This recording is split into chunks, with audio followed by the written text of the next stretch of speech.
world call yourselves feminists? Would I call myself a feminist?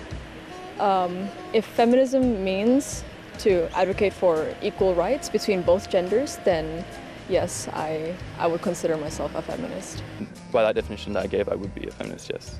I like to go out, feel safe the same way men do, not having to feel like I have to hold my keys between my knuckles. Would you shout from the rooftops, "I am a feminist"?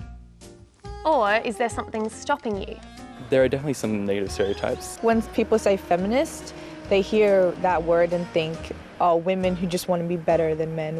Feminism is a political movement against sexism. There's a backlash to new movements of feminism, unfortunately, with the idea of men's rights groups that are not feminist groups, that see contemporary feminism as taking something away from them, when it's not. It's about creating a more equal world for all, inclusive. These misunderstandings about feminism have been around for a long time, pretty much from the start of the feminist movement in the late 19th century, when the campaign to allow women to vote hit Australia. Around the world, similar movements were led by an activist group called the suffragettes.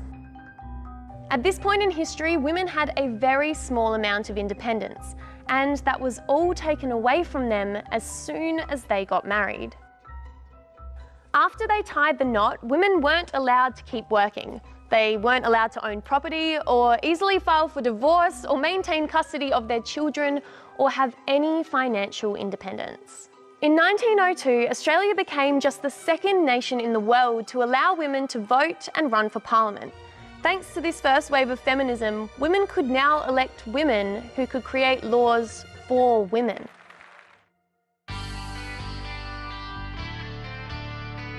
Fast forward a few decades and a couple of world wars, and we get to the roar of women's liberation in the 1960s and 1970s, known as the second wave.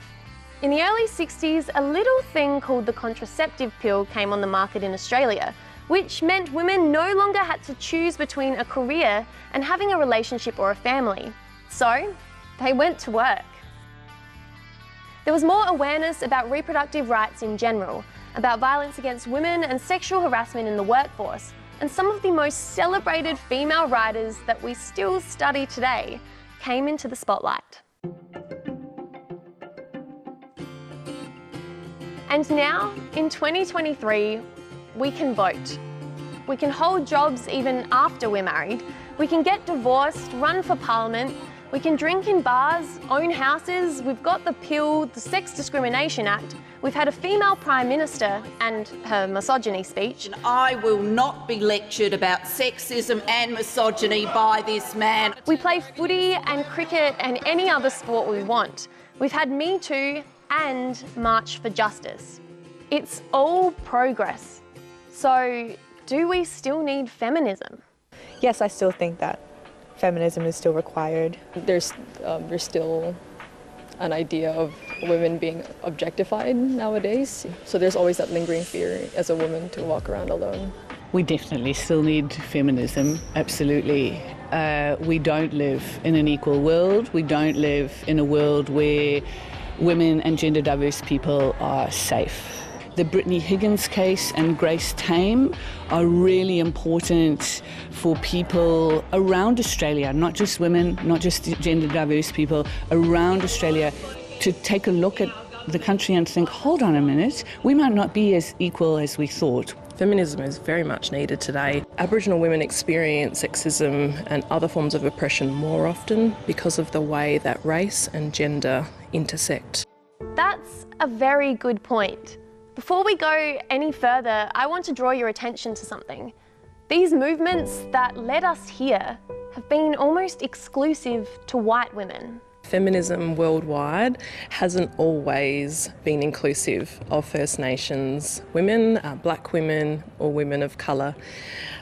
So in Australia, it has taken many waves of feminism to start to give space to First Nations women in these discussions. While the second wave was hitting Australia in the 60s, First Nations women were only just allowed to vote.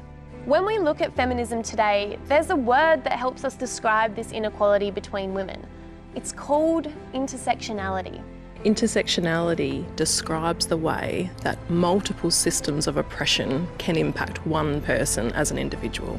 Being First Nations, you're much likely to experience that lack of power in a greater sense. But if you also bring gender identity, if you're a member of the LGBTIQA community, if you live with a disability, among many other things like socioeconomic status, that is intersectionality. We layer all of those experiences for an individual.